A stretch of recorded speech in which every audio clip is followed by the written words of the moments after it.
आज जो मैसेज आपके लिए है इसमें 2 पॉइंट्स हैं। सबसे पहले है इनविटेशन आप सब के लिए कि आप प्रभु यीशु के साथ सदा का अनंत रिश्ता कायम करें, और दूसरा चेतावनी उन सब के लिए जो ये सोचते हैं कि कल की मेरे पास गारंटी या वायदा है।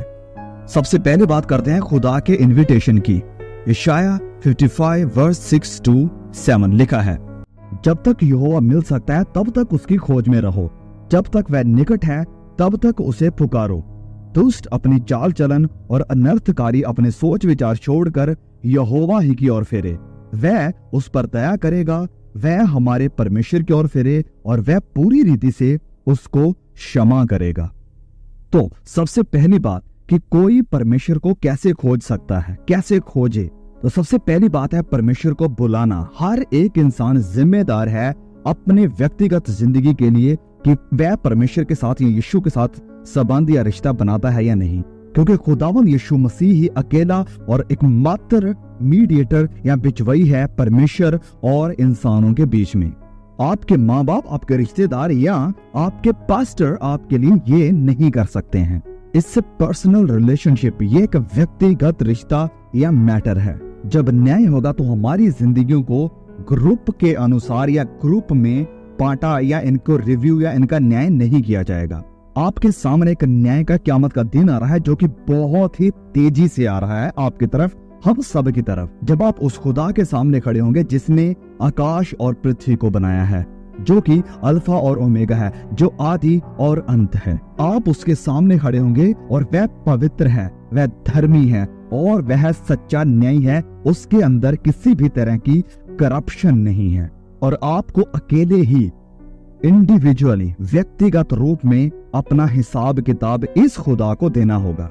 आप अकेले ही उसके सामने खड़े होंगे। आपकी बीवी आपके साथ नहीं होगी, आपके बच्चे आपके साथ नहीं होंगे, आपका पति आपके साथ नहीं होगा, आपका पास्टर आपके साथ नहीं होगा, आपका फेवरेट यूट्यूबर आपके साथ नहीं होगा। यस, वह सब लोग आपको गाइड कर सकते हैं, लेकिन वह आपकी जगह आपका न्याय या आपका हिसाब किताब नहीं दे सकते हैं। ये फैसला होगा सिर्फ आपके और प्रभु यीशु मसीह के बीच में, जिसका मतलब है कि आपको यीशु के नाम को पुकारना होगा और आपको इसे खुद अकेले अपने लिए करना होगा। कोई भी सिफारिश से या रिश्वत से या एक्सीडेंटली परमेश्वर की उपस्थिति में सदा की जिंदगी नहीं गुजार सकेगा। वहां पर सिर्फ वही होगा जिसने अपनी सूझबूझ से पर्सनली फैसला किया है प्रभु यीशु के पीछे चलने का और खुदा की खोज की है। तो अगर ये मसला आपके अकेले का है तो आप किसी दूसरे के ऊपर अपने उद्धार के लिए, अपनी नजात के लिए डिपेंड या निर्भर नहीं कर सकते हैं। आप खुद इंडिविजुअली, पर्सनली उसे खोजें और उसे पुकारें। और मैं यहाँ पर आपको पूछना चाहता हूँ कि क्या आप सच में खुदा को जानते हैं?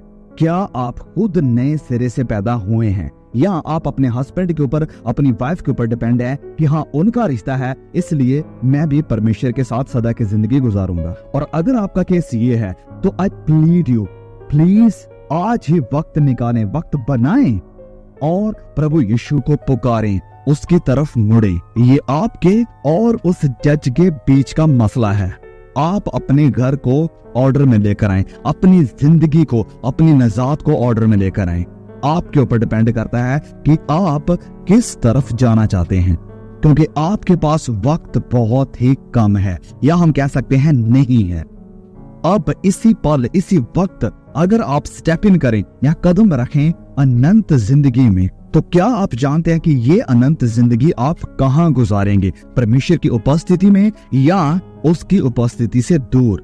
क्या आप निश्चिंत हैं? क्या आप श्योर हैं कि आप कहां जा रहे हैं, या आप अनंत जिंदगी कहां गुजारेंगे, कहां बिताएंगे? क्योंकि अगर मैं या कोई भी सच्चा दिमाग वाला इंसान पूरी तरह से एब्सोल्युटली श्योर ना होता कि वह कहां जा रहा है, तो वह रात को सो नहीं पाएगा।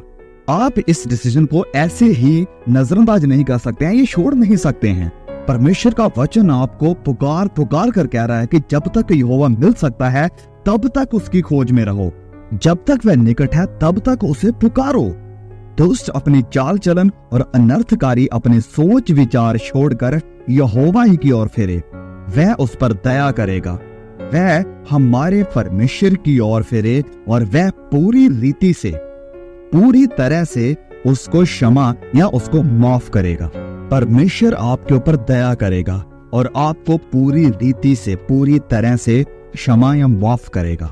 ये परमेश्वर की तरफ से एक इनविटेशन भी है और एक चेतावनी भी है। नबी यशायाह के द्वारा दी गई कि जब तक यहोवा मिल सकता है उसकी खोज में रहो, उसे खोजो। और नबी यशायाह का ये बयान हमें ये सोचने के लिए भी मजबूर करता है कि इंसानी इतिहास में ये वक्त आएगा कि जब खुदा खोजने पर भी, ढूंढने पर भी नहीं मिलेगा। आप जिस वीडियो को देख रहे हैं, आपकी जिंदगी में ऐसा वक्त आएगा कि आप परमेश्वर को ढूंढेंगे लेकिन वह आपको नहीं मिलेगा। आज वह वक्त है कि आप उसे ढूंढें, उसे खोजें और वह आपको मिलेगा। आज आपके पास वक्त है परमेश्वर को पुकारने का, परमेश्वर को खोजने का।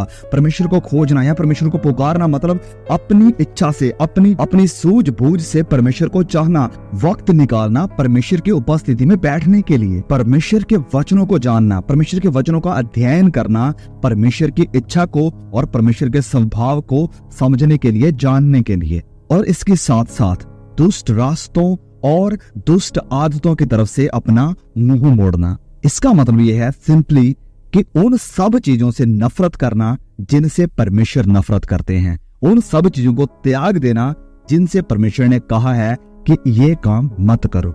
ये कोई सुझाव या कोई सजेशन नहीं है आपके लिए, ये वो बात है जो हर एक सच्चा विश्वासी करना चाहता है, जो परमेश्वर की इच्छा को पूरी करना चाहता है और परमेश्वर की इच्छा के अनुसार इस पृथ्वी के ऊपर चलना चाहता है।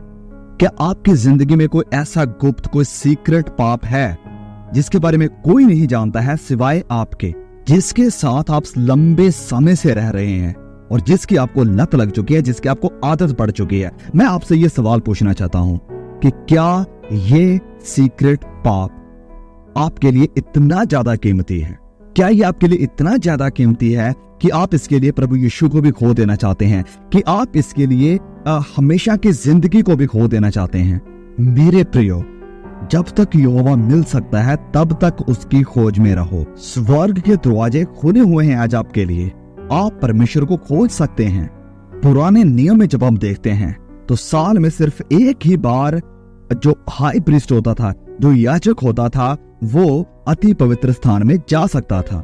लेकिन अब नई वाचा में हर विश्वासी हाई प्रीस्ट है, याजक है। हम सिर्फ उस अति पवित्र स्थान में जा ही नहीं सकते हैं, वरन वहां पर रह भी सकते हैं और हम परमेश्वर को खोज सकते हैं, उसके साथ रह सकते हैं। दूसरा कुरिन्थियों अध्याय 6 वचन 2 में लिखा है कि देखो अभी प्रसन्नता का समय है, देखो अभी उद्धार का दिन है।